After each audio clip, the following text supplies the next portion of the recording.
It's time for bookkeeping, beer, and BS. For Shawn, I know this because I'm in the biz with them. That was just like internally in our companies, right? Shawn also helped hire hundreds of, probably thousands of employees across the country. Yeah. This was just internally in our own businesses. Some of the really interesting tricks we stumbled upon last year. Back to what Shawn said about mindset. Liz, you're diving into DISC. And so is that part of the onboarding phase, like how to know what seat in the bus to put them in or make sure that they're in a role that they're going to excel in? Where can we go with DISC? Well, we're going to use DISC for all of these things: recruiting, interviewing, hiring, and onboarding. You can use DISC and you can use DISC anywhere. You can use it in your personal life. You can use it in training. You can use it everywhere. All DISC really is understanding somebody's behavior style and understanding the different ways that they behave in different circumstances. So once you understand that and what people are looking for, then it's really easy to find a good match for you and for the company and what everybody's looking for, what they're looking for, what you're looking for.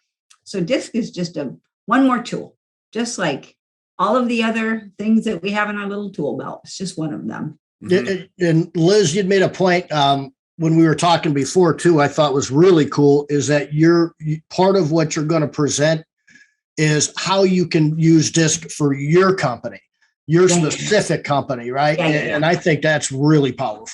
Yeah, because you have your own DISC style, and it's easy to see. All four of us here today, just on this Facebook Live, we all have 4 different styles. And so how we lead is different than how each other leads. And what we're looking for in our employees is different than for example, one of the things that I really love to find in my company is I like really creative people that are creative thinkers.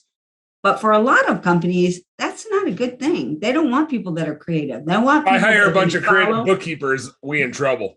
Yeah, it is not a good thing. You need some C's and S's in bookkeeping for sure. High S's. Right? Perfect example of where you don't want creativity.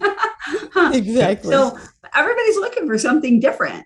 And just the different behavioral styles, you get to pick and choose.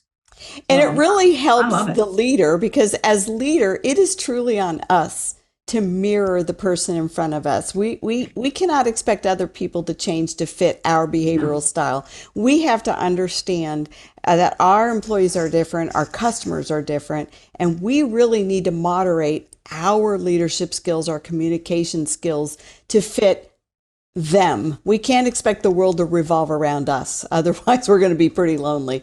And so just having those tools alone will help the dynamics in your office. It will help you with your sales process when you're thinking, oh, this customer is not happy or this prospect isn't going to sign up. It's possible that because of their DISC profile, they just don't ask questions and you need to draw it out of them.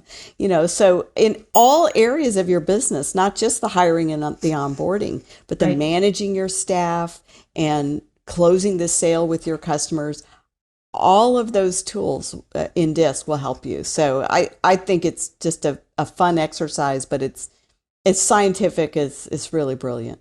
And like you said, Debbie, also closing the sale with your employees. It is sales. So it's all about how to speak for the pool that you have and the pool that you want so that you get exactly what you need. And Shawn, you reminded us that I did say I'm skating over a little bit into the retention side of it, part 2. I'm just going to lead us over there so everybody's ready to go for part 2 in May. Absolutely. So